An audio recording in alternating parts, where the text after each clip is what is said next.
Waves Abbey Road RS56 passive equalizer. Very much looking forward to checking this out. Haven't seen it, haven't opened up the box yet. So today is the first look. We're taking a look at the passive EQ that came out in the 1950s, early 1960s. It became so popular. It originally started in the mastering process where they would EQ things right before they went to the record plate. But they liked it so much that they brought it into the actual recording process, into the studio. So today we have my song Heartbeat as the demo track, where I'm going to be using this to essentially compare to the final version of what I know to be the final version of the song and test out the RS56. So let's pull it up. Let's put this on the actual stereo track first, to kind of just see what it sounds like on the actual total stereo, almost as if it would be on a master bus. So let's pull it up, Abbey Road's RS56. Put it in stereo. Okay, so let me show you what we have. Nothing sounded on. This is the chorus of the song.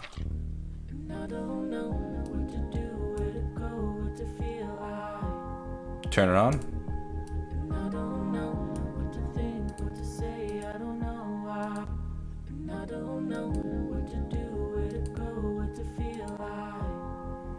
Alright, so what do we got in here? We got top, treble, bass. A lot of controls in here. We got high end, sharp. Oh, I guess, is this to oh, I'm so, okay. It's less controls than I realized, actually. Interesting that they call it the top, and then we have treble here. There's no mids. It's just treble, bass, and then top, which I guess is the very, very high end. It's actually less complex than I thought, because it's in stereo, so whatever's moving is moving together. So as you adjust one, it adjusts the other. So we only have 3 channels right here that we're messing with. It 3 controls. The top, treble, which you can turn on and off, is actually pretty cool right off the bat as we move things around. I also liked how you can see the parametric EQ over here. You can actually see what's going on. And I'm curious, in the 1950s, if they had the technology to be able to see stuff like this. All right, let's see. Let's just start messing with it. Again, dry sound.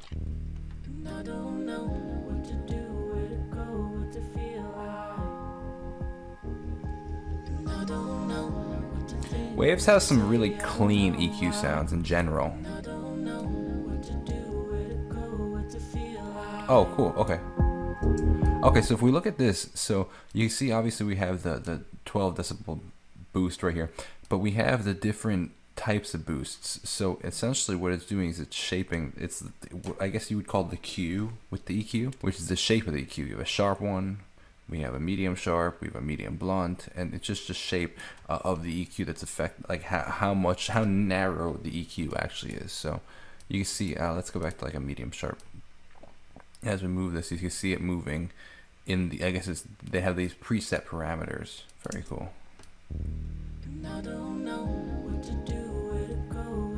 It's a nice bright sound.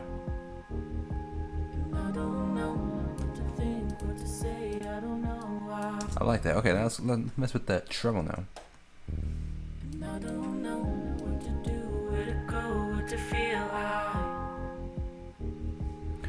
You have a lot of headroom to push 20 dB in either direction.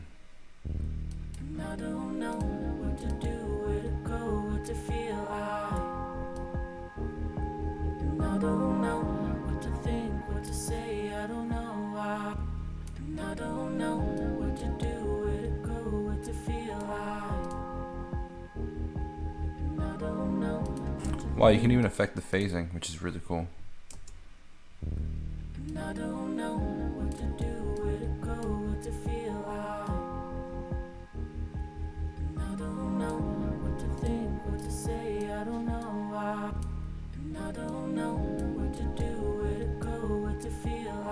Yeah, they have such clean sounds, man.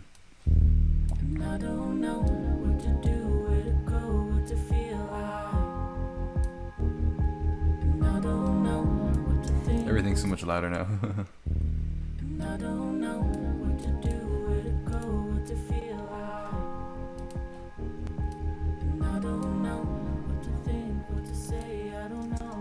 I really like this on the stereo out. Now, granted, with this song, I was going for this kind of lo-fi kind of vocal sound. Like, I don't think there's a single EQ on the actual vocals here. Yeah, there's no EQing on these main vocals. Oh, minimal. Actually, the EQ that we do have is taking out the high end. I wanted this kind of lo-fi kind of sound. In that, though, I mean, the main center vocal doesn't have any EQ. But just taking a listen at this, I really like this.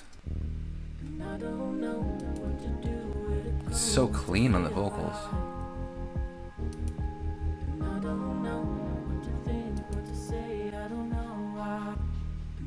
I really like this.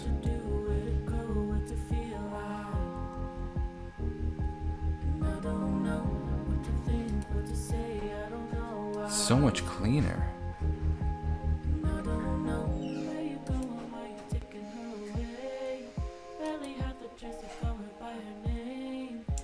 The highs have a really clean sound to them, and the bass too has it doesn't get muddy. It has a really nice punch to it. All right, let's see what this sounds like. Let's just move this to a different track. Let's move it to like a synth track.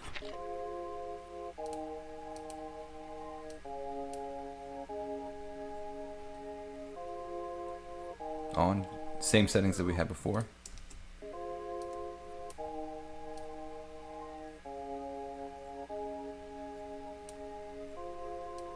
Okay, well, we're not hearing a ton change because I have a tremendous EQ pull out over here. So let's turn this actual EQ. This was not necessarily what it sounds like in the song, but just so a little bit more control so we can see. This is the original sound. This is the original sound. The EQ I had gave this kind of passing filter, but let's see what this would do. Let's see if we could actually recreate that sound we had. So we're actually gonna pull. Let's do a high end, like a shelf or like a low pass almost. And go to the bass and do a low end.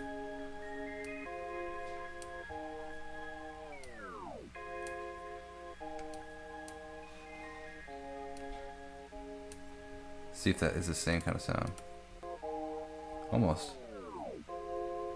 Where did I have it coming out over here? 800-ish? Or 8,000 actually, I'm sorry. No. I had it coming out at 800. These have it pushing at 8,000.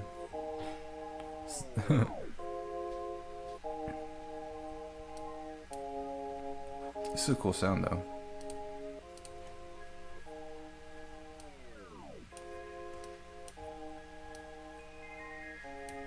Can really shape it with this. I like the fact that it's only based on certain parameters that you can affect, like 5, 12, 10. It looks like they're octaves. 5, 12, like I think, because I believe when you double when you go to octaves, if I'm correct, I think the octaves are.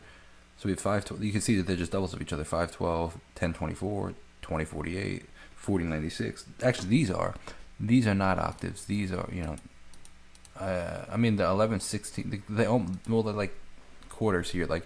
You have, you know, double here between the 580, 5800 and 11,600 and the 81. Actually, no, this one's not a double. But these are.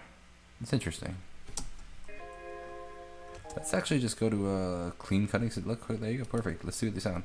So this again, original sound. Nice. It has such a nice shimmery bright sound to it. I like that a lot. Okay, let's take this and put it on something else. We have some guitars later.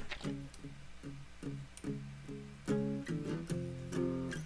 kind of want this dingy, not super full, not super real acoustic. So you got this kind of really thin acoustic. In fact, I have a little bit of EQ going in the final mix with it taking out a decent chunk of the high end. Let's put it on.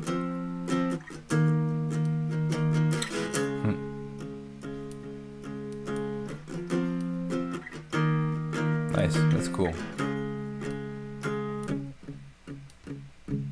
That's some nice depth.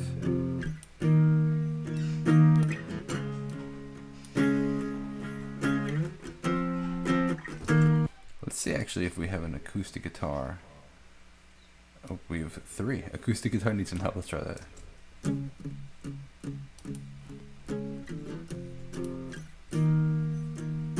mean, that does sound really nice.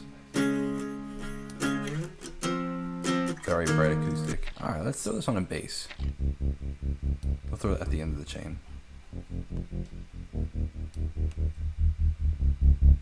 Wow. Oh. So what's cool about waves is when you do mono, you have they essentially are a dual mono. So like you can affect the left and right channels separately, which I think is such a crazy cool concept. So like look at this. Now we're affecting both these. You can see on the left, we're boosting the bass, and the right, we're boosting the treble. So this isn't the normal bass before we did anything. Now this is with the effect. See how it's louder in the lefty with the bass and a bit more highs in the right ear?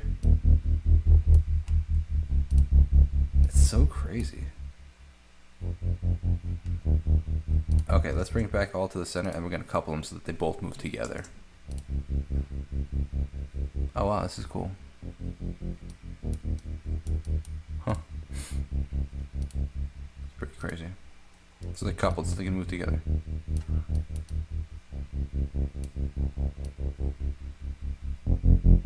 Their bass sounds so good. It's so clean, rich.